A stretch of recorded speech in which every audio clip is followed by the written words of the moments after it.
FSN Radio. It's all about what's next. Go to financialsurvivalnetwork.com and sign up for your free weekly newsletter. You'll also get 3 free reports. The Financial Survival Network. It's all about what's next.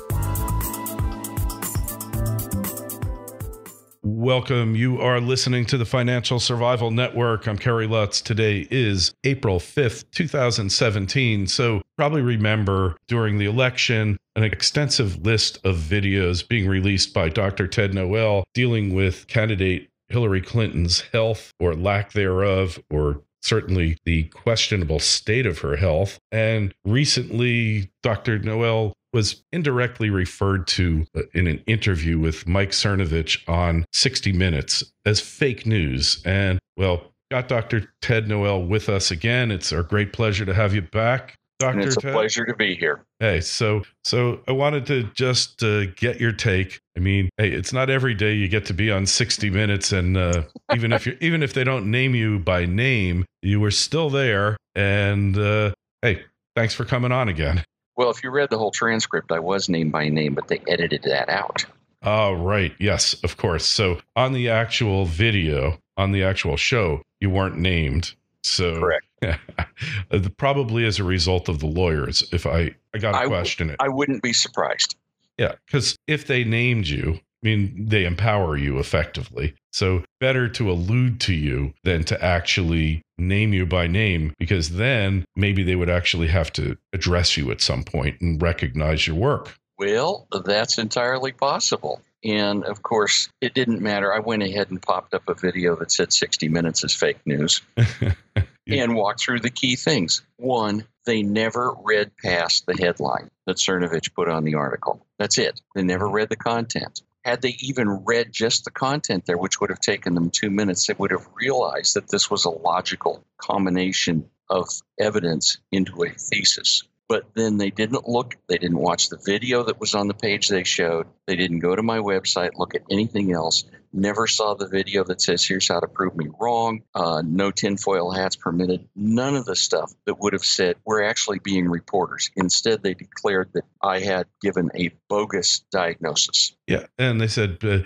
he's not her doctor. And you were emphatic in every single video that you did is, I'm not her treating physician. You said it. I don't know how many times you said that. So, stating the obvious here, I mean, of course you're not. And that you were directly refuted by her actual physician. I don't think that was ever actually the case where she answered your allegations. She never addressed my allegations. The National Parkinson's Foundation said, the great Oz has spoken. Pay no attention to that man behind the curtain. There's nothing to see here. Yeah. They absolutely ignored the fact that we showed evidence after evidence after evidence of problems. Now, the people who weren't invested there, the Association of American Physicians and Surgeons, 70% of their membership said, there's something wrong here. And then later on, there was a specific check of, is this neurologic? And 40% said it was neurologic. So you got a lot of docs saying, there's a big deal here. And probably it needs to be sorted out. Probably the other 60% probably just didn't want to get involved. That's entirely possible. Yeah, well, you were in the unique position of having nothing to lose here because you're not a practicing physician. You're retired, and they couldn't come after you and take action against your license and deprive you of a livelihood. Well, actually, the concern is they couldn't come after me and declare me to be in Medicare fraud and take 2 years of my income away. That's what they couldn't do. And docs who assisted me in building the story had to stay anonymous because they're exposed to that risk. Yeah, exactly. So that could be a substantial amount of income, and then they take 2 years away plus interest and penalties, right? Well, I don't know the very specifics of it.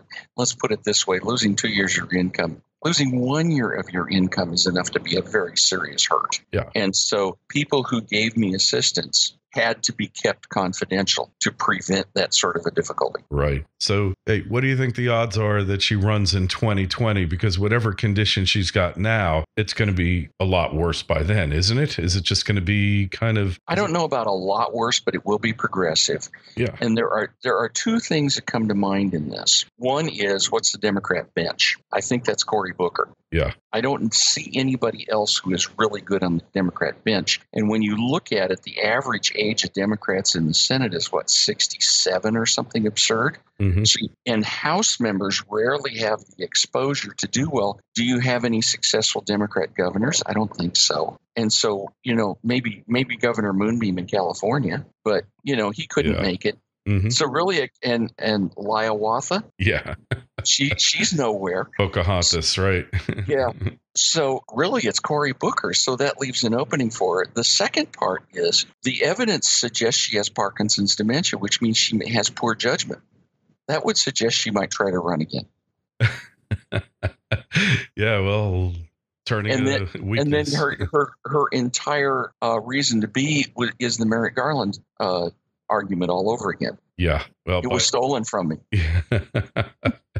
Yeah, it was stolen. I won the popular vote, and It's like saying my football team gained more yards but didn't score as many points.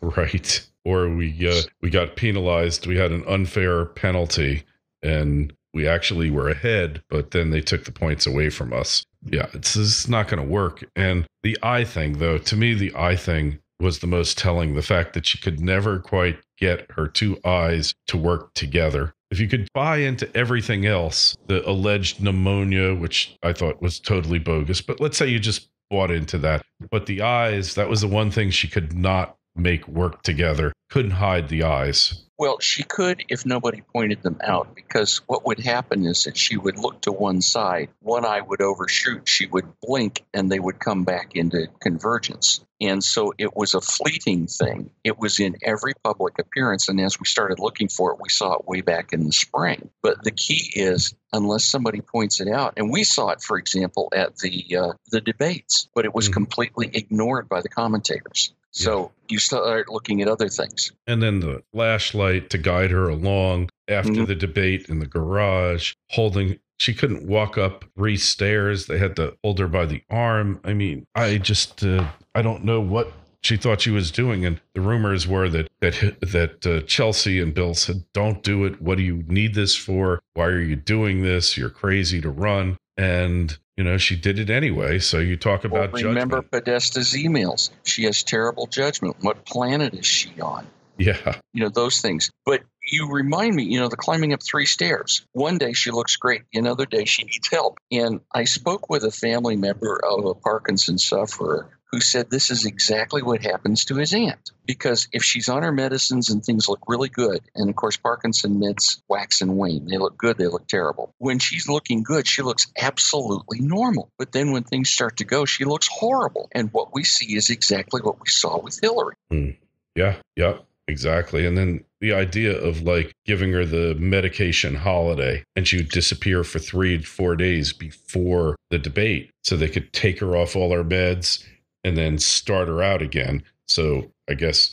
Well, that's a supposition. We aren't able to prove that, but it fits with everything else that we know. It makes a lot of sense. It just makes sense that they would do it, because giving her the chance to basically clean out, detox, and then you become more sensitive to it. Well, not only that, the duration of the drug gets longer, so you look good for the whole period of arriving, going through the debate, shaking hands, and going on. Yeah, I mean, the woman's got an incredible force of will. You have to give her credit for that. Oh, yeah. Yeah. But when they were on 60 Minutes, Pelley says, well, she had pneumonia. And Cernovich says, why do you think she had pneumonia? Well, the campaign said she did. I know. That was so funny because he just put it back. I wouldn't believe anything she told me. Yeah. And it also shows that they had not seen my video on the September 11 event.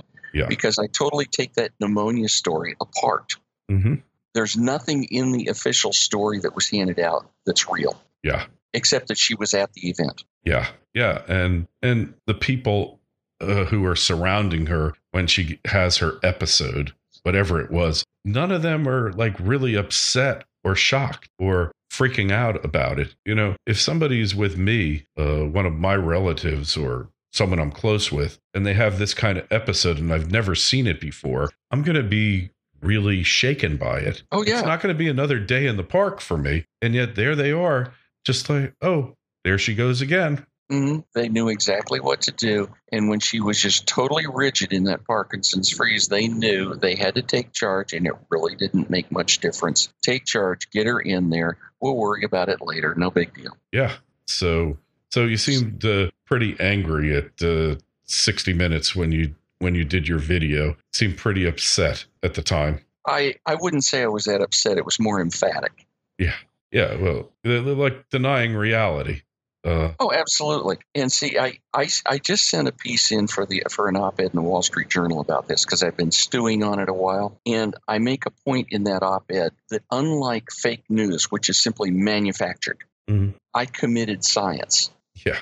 And science is a process where you put an hypothesis forward, which you said you believe explains things, and it can be falsified. So somebody can look at it and say, no, I have a better explanation. Here are the records that show that it's not true, whatever else. There are ways to prove it wrong. Something thrown at the wall is just thrown at the wall. Hey, and you raise a really good point that I actually raised in my book. Unfortunately, in our dumbed-down society, we don't know the difference between a theory and a hypothesis. People think the broad public opinion is that if you ask someone to define a theory, they would give you the definition of a hypothesis. Like the theory of relativity isn't a hypothesis, and yet a theory to the average American is a hypothesis, and incorrect. A hypothesis is you put forth an idea and then you test it to see if it's correct or not. A theory is generally believed to be true until something major happens, a major development happens to prove either all of it or part of it false, like relativity. Let's pick one out there that illustrates this difference, and that's the anthropogenic global warming, man-made global warming story. I'll use story to start with. Okay. Done properly as science. Science is a process. I propose that certain things explain what's going on. Now, in the difference between theory and hypothesis, you would say that the orthodoxy on global warming is a theory. It is the understood truth. But in fact, it's an hypothesis because it has been put forward. It's supposed to explain things, and now we build computer models according to our explanation. We then test them against reality over years and discover that they don't work. Therefore, it is properly a rejected hypothesis, not a theory. Exactly. A great illustration. And yet they refuse to accept that the hypothesis or many parts of it have been disproven. There are two problems in this. One is that, there's three. There's the Joseph Goebbels, tell a lie often enough people believe it. But you have a postmodern mindset which says that truth is a social construct. Therefore, who are you to argue with his truth? And the last thing is that we have not taught critical thinking. Yes, very true. Because really what's happening in California and what happened with the massive snowfall and the huge rains should not have happened under that hypothesis of man-made global warming, climate change. But if you listen to Joe Bastardi, he says, it's a Pacific Decadal Oscillation. Guess what? I predicted it. Yeah. Yeah. Well, and they happen pretty regularly, right? Yep. I forget how many years decadal. It may be a 20-year or a 30-year, but it's 2 or 3 decades. And you have this cycle that runs back and forth and back and forth. Yeah. So important to know the difference between the two, and because it does make a difference. And the scientific method for establishing these things seems to have blown out the window. But you see, this whole thing applies now as we look at politics. And what I've done along the way once the election was over, as I started working on the nexus between government and healthcare, definitely a target-rich environment. Yeah. And one of the key things here is something called the law of subsidy. The law of subsidy says that when you subsidize something, 2 things happen. First, you get more of it. Second, it gets more expensive. Yeah. This is a universal law. So what we did starting in the World War II, getting around price controls, is that we subsidized health insurance by making it a non-taxable fringe benefit. Now, it didn't have a huge effect on things to start with, but in 1965, we put in Medicare, became active in 67, and if you trace the proportion of GDP spent on health care, up until 1945, it ran 4.5 to 5%. I mean, up to 1967, I should say, it ran 4.5 to 5%. Starting in 67, it hit a straight line increase to where now it's 17%. And you can trace it directly to the subsidy called Medicare. And what are you subsidizing? You are not subsidizing healthcare. Healthcare should cost about 5% of GDP. That extra 12% is the subsidy cost, which goes to doctors, hospitals, and insurance companies. You made them rich at the expense of everybody else in the guise of giving everybody else a benefit. You gave them nothing. And so that's what's happening there. Now, if we apply this to Obamacare, you see the same thing happening in all kinds of corners of it. It's just a worse case of subsidies and distortions. Yeah. And carry it over to college education. Exactly the same thing. Another example I use all the time. Who are we subsidizing with federally insured student loans and Pell Grants? It's not students. No. My two oldest brothers were able to go to college, take a full load, a residential private college, take a full load, work, and graduate with minimal help from my parents because they had 4 other kids at home without debt. Yeah. Okay. And they both were honor roll students. No big deal. They got through. My oldest brother is another physician. The brother behind him became a dentist. But as you look at it, now that we have all of these student loans and grants, what do we have? We have fancy buildings. We have lots of teaching assistants. Professors' loads are dropped down. Run the list. Administrators, overpaid administrators. Oh, yeah. Yeah. And who have we subsidized? We've subsidized the universities. We didn't subsidize the students without the students holding the bag. Yeah, exactly. When I went to college, the whole thing, it was $100 a credit. So add in all the costs together, it was $15,000. That was 40 years ago. And now it's $40,000 a year to go to that same school. It wasn't any great school. And again, no debt. My parents pretty much paid for it, but I worked full time for the family business while I went to college, and so I made my contribution. And then I went to law school. It was a total of $15,000 for 3 years of law school. That school now is $50,000 a year. A decent law school. It did get better, I will say that. They were able to invest some of the money into better facilities and better professors, better technology. My entire cost for medical school was $24,000. I graduated in 76. Yeah. My daughter's cost for medical school was twice that per year. Yeah. Yep. And now it's worse.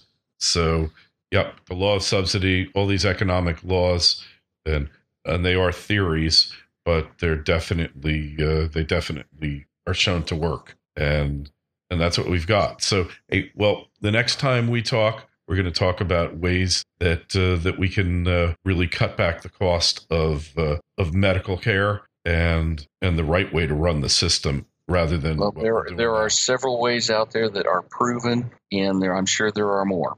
Yeah. Oh, many. So, hey, Dr. Noel, where do we find you on the internet again?